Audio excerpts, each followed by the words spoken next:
Hey guys, how's it going? Ghosty Rich here. Today we are working on Bradley's car again. If you remember, we did the speakers on it. Now we're gonna switch out these old headlights here and we're gonna put in these new bad boys. Ooh yeah, those look gorgeous.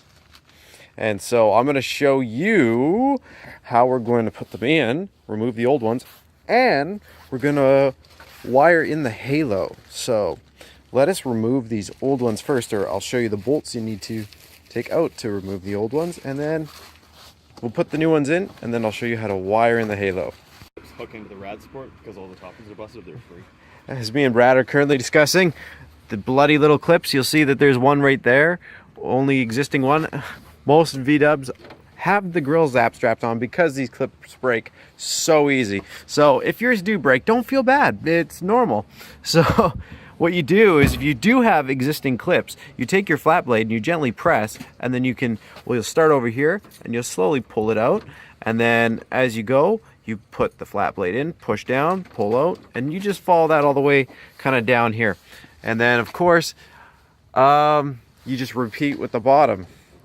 But if you get the top out, yeah, tilt and lift. So easier that way. So we're going to cut off these zap straps and we'll put new ones on afterwards. So yeah, that's what you want to do first. So you will see the 8s right here. Take out all 4 8s. When you do, it sits loose and you can just kind of loosey-goosey pull it out.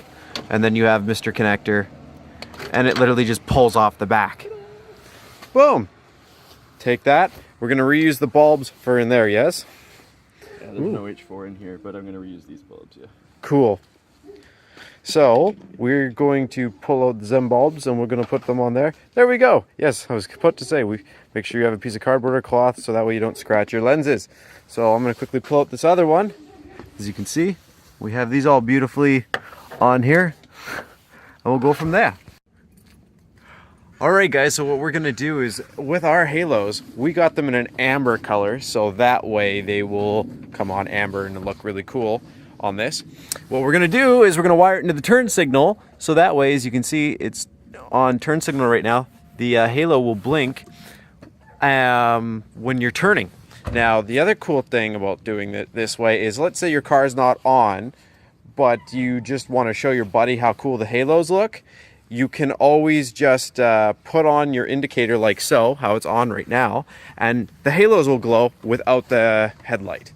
Now, you could, of course, try and bypass the daytime running lights or just have a flick switch so only your halos come on. I don't suggest doing this as it's illegal in a lot of places, but if you'd like to do that, go right ahead. So, this is, of course, your old one. What we're going to do is pop this off like so. Squeeze clip, so you just squeeze them towards the inside, and one is out, and then let's see if I can do it.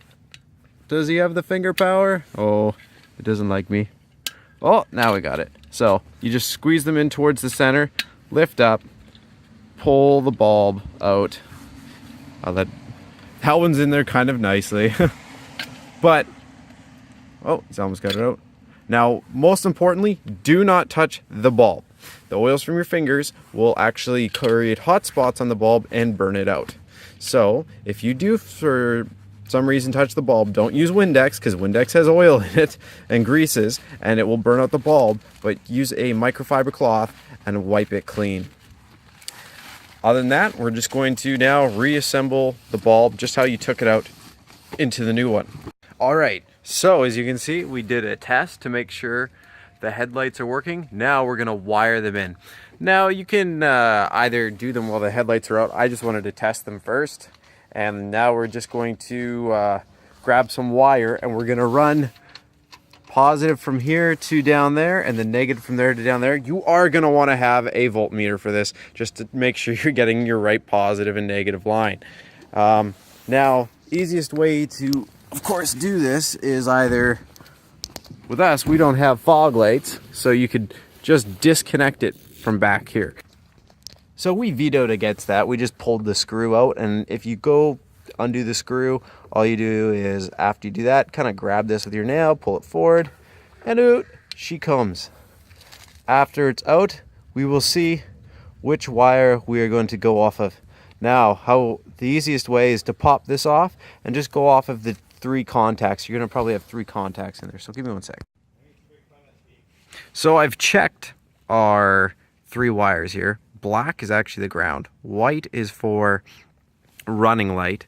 And then your brown wire is for your turn signal. I was quite surprised. I thought it would be, the brown would be your negative, because that's usually what it is. But again, it changes per, device on the vehicle, so you can't always go by brown being the ground.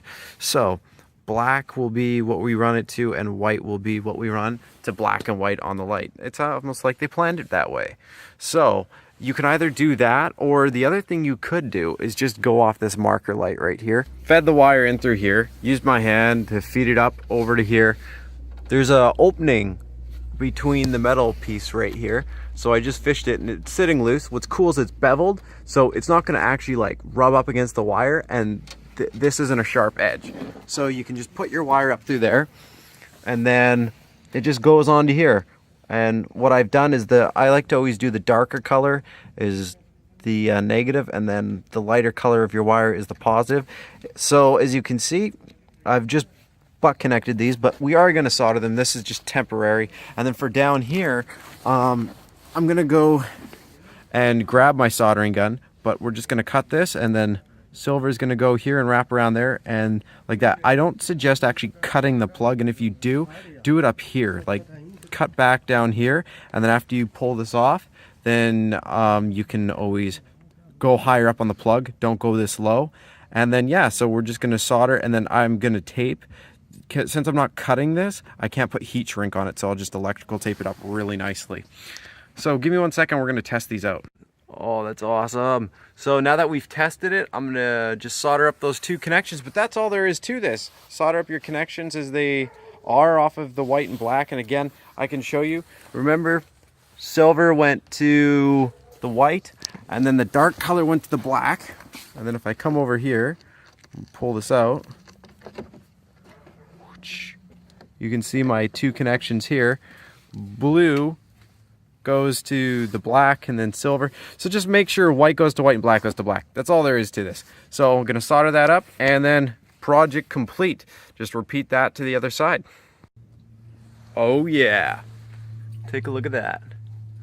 So you've got your markers and your halos on. That looks super good. So I went home, got the soldering iron, as you can see, all soldered up, all good now. Sweet. And Brad also switched the grill out really quickly, which is super easy. So if you're ever trying to see how to switch a grill on it too, this video works too. All right. Well, thanks again for watching, guys. Press like on the video if it helped you out, and subscribe for more.